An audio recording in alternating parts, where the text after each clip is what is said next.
information station, 1370 WOCA. Ocala.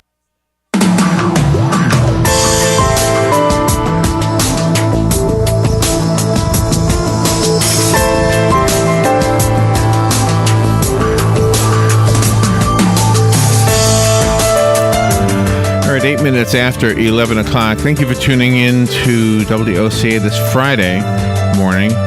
You know, years ago, I worked in California in a pizza place on the beach in Santa Monica, and to get home, I had to walk across the catwalk across the Pacific Coast Highway, I think is what it was called, and then through this park at the top of the cliffs. And if you're familiar with Santa Monica, then you probably know the park I'm talking about.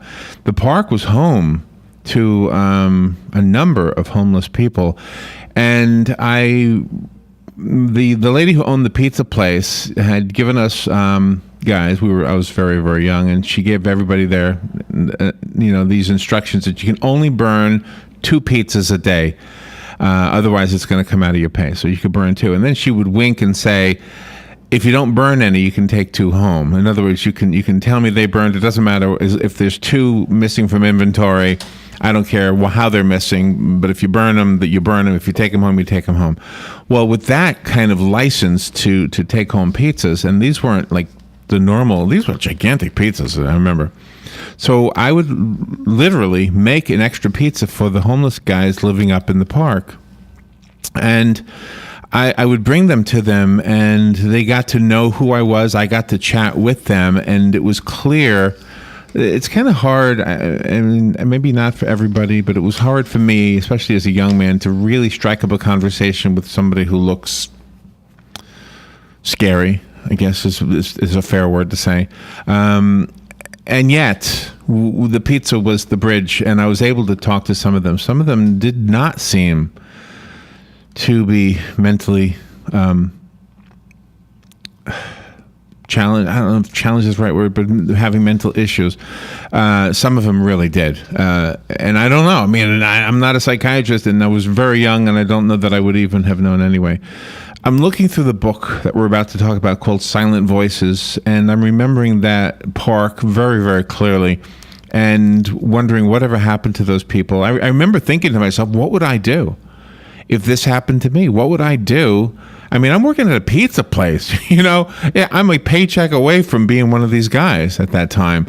And what would I do? And I kind of had a little plan of what I would do. And so I thought, well, I'll tell them, hey, here's what you can do to get out of this. And I remember having that conversation. I don't know what helps. I really don't. But this is a very eye-opening book, and at the same time, I was saddened by this book. Dr. Robert L. Okin wrote the book called Silent Voices, People with Mental Disorders on the Street. Dr. Okin is a practicing psychiatrist. He served as chief of psychiatry at San Francisco General Hospital and professor of clinical psychiatry at the University of California, San Francisco. He developed crucial and clinical case management programs to enable mentally ill people to live with dignity. He's a member of the Board of Advisors for Disabilities Rights International, and he provides psychiatric advocacy and consultation for missions to Mexico, Turkey, and many other countries. Wow. He is doing so much more than I am with this little radio show. Dr. Okin, it's an honor to say hi to you. Thank you for being on the show with us today. Oh, thank you so much for having me. Are you familiar with that park? Are you in San Francisco right now? Yes. Well, thank you for getting up early to do this. Does the book come across as sad to everybody? It came across as sad to me. Well, it's mostly sad. It's mostly sad because these are people who have just been discarded by society. Homelessness and mental illness are problems that really can be solved. They're not intractable problems. But when you see people on the street every day, you come to think that they're intractable. They seem intractable only because there really hasn't been the political will that's necessary to get homes for these people. It is a big political issue, too. I mean, you have some people who refuse to believe that these people don't choose to live like that. Yeah, well, it's true that some people want to live on the streets, but those are such a handful of the people that we actually pass every day. And it's easy to say, well, no one wants to live in a home who's homeless. They're doing it voluntarily. But if you just talk to these people for 5 minutes, you'll see that that's just not true. Do you know, we have an assisted living facility in our community, and for those, I hope they don't mind I say their name, it's called Change of Pace. It is different. Most assisted living facilities are pretty much for those who've got money. This one is for those who don't. And Robert and I spent some time there because in the Christmas season we go around and play music for different people. And we actually happened to know a guy who lived there for a little while. And when you speak to some of them, at first, they don't seem to have a mental disorder, but then as you speak longer, you realize there is one. And it's just a beautiful thing that what used to be an old hotel, and for those who don't know where I'm talking about, it's right on Silver Springs Boulevard. Yep. It's a beautiful place. I mean, it really is. The fact that these people, and I don't know how many people they house, probably not even 30, but the fact that 30 people are being cared for, and I'm sure that it's some kind of government grant that helps them out. Yes. So we're not dropping the ball completely, but I realize we are dropping the ball. Well, there are between 200,000 and 300,000 people in the United States who are mentally ill and homeless. That's a big ball to drop. As a psychiatrist, I have a question. Does the mental disorder diagnosis cause them to be homeless, or does being homeless cause them to have a mental disorder? That's really a very good question. I would say, by and large, it's a combination of their mental disorder and poverty that puts them on the street. Not mental disorder alone, but the fact that there's so little support for people who are mentally ill in the society in all kinds of ways that the most disturbed of them end up on the streets.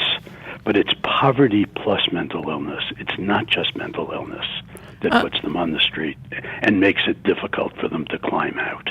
Well, there are some people, since Florida is a warmer state than North Dakota per se, there are some people that we're told that come here to Florida every year. The homeless people, they live on the streets because of the warmer climate, and then they return to their state of origin. How do they get the means to travel all that distance, and don't they put themselves in jeopardy by traveling that great a distance? Well, some of them scrape whatever they can from small pickings, I would say. Some of them ask people for change and they put the money together. Some of them have families that are willing to give them a small amount of money or are able to give them a small amount of money, and somehow they put that change together and they get back.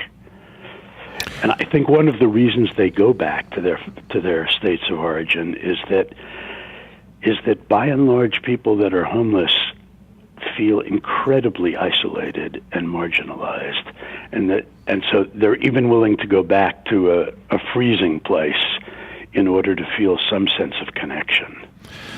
In the book, we get to know the people that you feature in the book. How did you get to know them? Well, I decided I really wanted to know how they lived, how they managed, and what their feelings were. And after I left my position at the hospital, I went onto the streets for 2 years. And I just went up to people kind of cold and told them what I was doing and asked them if they would talk to me and tell me about their lives. And I expected people to be cold and rejecting and dismissive, And actually, at the beginning, I was really scared to go up to them. I wasn't scared of them. I was scared that they would just think I was, intruding on them. But what I found was about 75% of them were willing to talk to me. And most of those people were willing to talk to me in surprising depth. I would say almost 50% of the people who I talked to had tears in their eyes sometime during the interview. So they were surprisingly willing to reveal their feelings to me. The intro that I did, I was a little reluctant to be honest about my being scared. I didn't want the audience to think, "Oh man, Larry, you're pretty cold. You're afraid to talk to a homeless person," or that you would. I was afraid that you would hear me and go, "Oh gosh, this radio geek is going to say something." But I was honest. I was scared when I spoke to them. The other thing I said in the intro is that I wondered what I would do if I was in their position, and then when I figured out what I would do, which in a nutshell was I would go get help at the YMCA or something like that. I'd beg, do anything I could to get a job doing anything, sweeping the streets, and try to somehow make things grow and become bigger. And when you speak to the ones who see, this is what I have a hard time with. If somebody has a mental disorder that is clear, like the man I knew who ate. He wouldn't eat the pizza, by the way. He would take, because I'd give him some money, and he'd always get strawberry ice cream, and he'd eat a half gallon. I thought I was doing more harm than good, actually, with him. So he obviously had a mental disorder. Some of them weren't so obvious, and some of them grasped the whole idea of go to the YMCA, ask if you can, have a bed and get a shower and get some clothes and help, get some help finding a job. And yet they don't do that. They don't. I don't know. It's kind of weird. You can lead a horse to water. Mm-hmm. Yeah, I know exactly what you mean. And it makes it seem like they just don't have the, the willpower or something to do what you would think is obvious. But when you scratch below the surface, you realize that many of these people, in addition to having mental illness, grew up in families that were really tough. The families were often, but not always, poor. 40% of the women had been sexually abused as children. Many of them had disorders that made it difficult for them in school. So by the time they reached adolescence, they were already kind of compromised. Yeah, and once they sad? got it. Yeah, so it's like they didn't have a good shot coming right out of the gate, and then their experiences often were so destructive to them that it kind of robbed them of functions that we take for granted. Wow, isn't that horrible? I remember. Oh gosh, this is a great conversation, Doctor.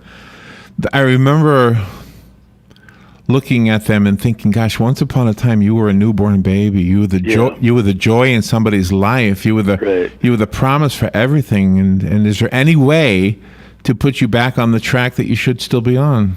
Yeah. Well, I think this is admittedly a book that tells some very sad stories, but there are also stories of people who were able to climb out. And then, by and large, they were able to climb out because they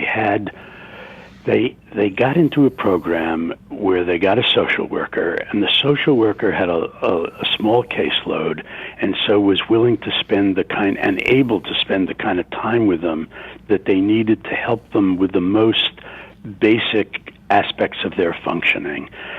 Getting their laundry done, helping them get showers, helping them get clothes, teaching them how to eat properly, the most basic things of life. And they were able to help them get SSI, which is Social Security income, from the federal government, which is a complicated process and which a lot of people just can't do without help. And then they were able to help them get housing, and those people climbed out because they had this help. It's not magic. It's very, very concrete kind of assistance. Is there any city in our country that does it right?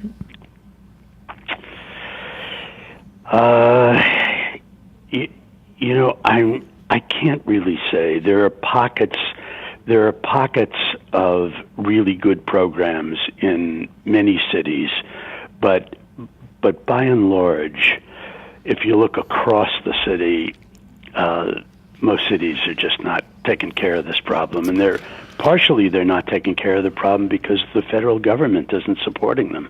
It's very hard for cities to do it themselves without federal support. They just don't have the tax base to do it.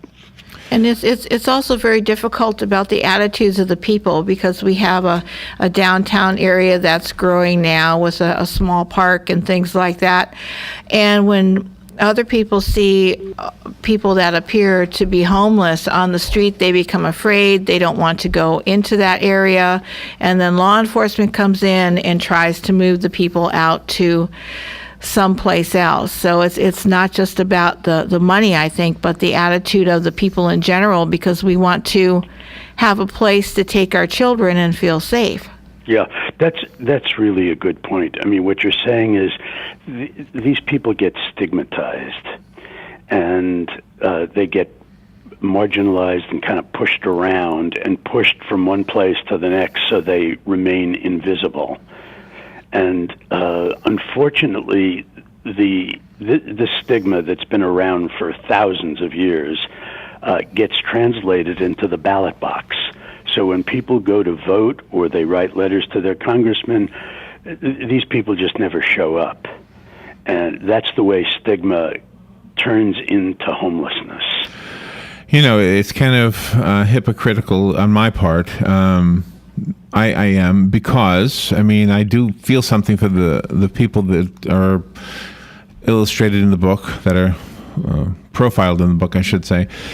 And yet I wouldn't invite one in to live in my home. I wouldn't say, you know what, why don't you come in and live with me? No. I wouldn't do it. I could not. I just think it would not work. And that sounds hypocritical, because, oh gosh, we got to do something about them, but then, oh, not in my house. Mm-hmm. It's kind of weird. I'm trying to think, what do we do? You know, if there's anything that this book does, it gets you to think, what can we do? What can we do that we haven't done?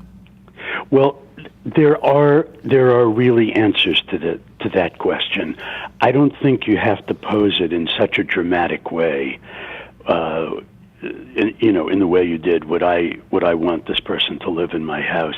I mean, there are plenty of people I wouldn't want to live in my house just because I don't know them, or I don't feel compatible with them, or what have you. Right. But there are programs that have taken people off the street, people that would seem were just so either out of it or scary or something, and have gotten them off the street. And by and large, those programs are called assisted, supported housing programs.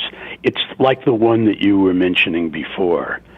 If those programs are set up, by and large, they can get people off the street.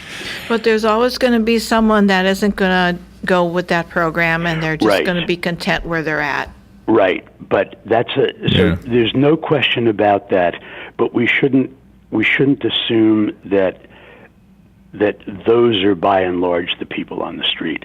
That's a small minority you're talking about, really small. You know, again, just talking once again about the little facility here in Ocala, there is an element of love, and that almost sounds corny when I hear it coming out of my mouth, and almost. I don't know, but it's true. There's an element of love at that facility that comes from the top down. I know the lady who runs it. I don't know her very well, but I've spent time with her. And she loves those people. They don't go home with her. That is their home. But at the same time, her love is there, and she's there a lot.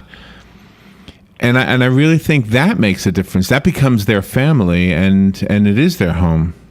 I don't think it sounds corny at all. I think you've put your finger on a crucial ingredient of successful programs. If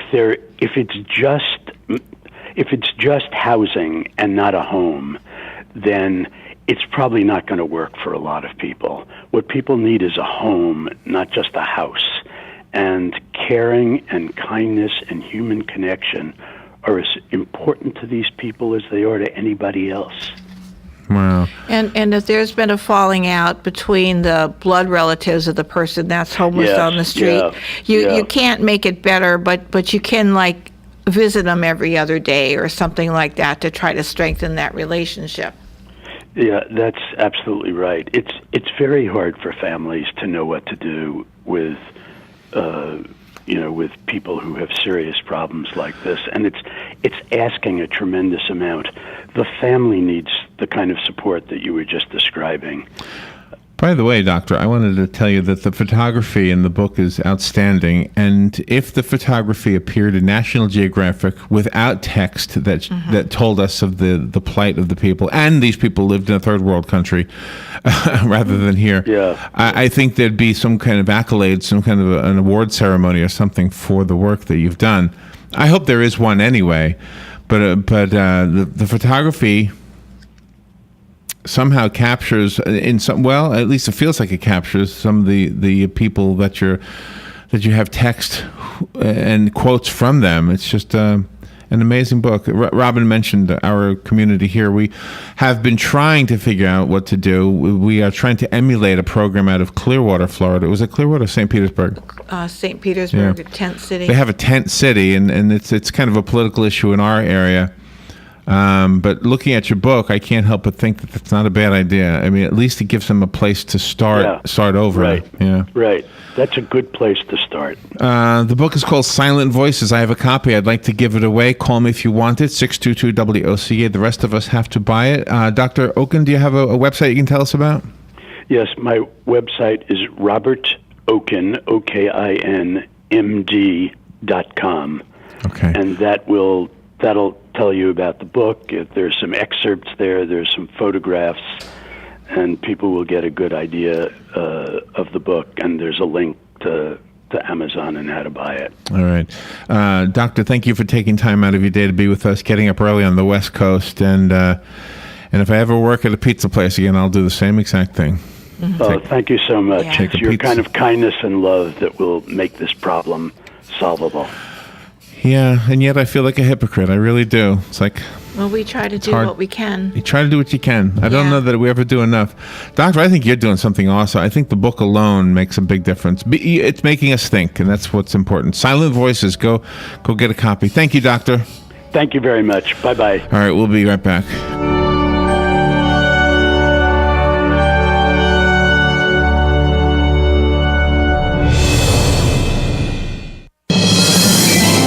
Veterans are the foundation upon which our freedom is built. Listen to The Source, WOCA, each Thursday at 9 a.m. to Veterans.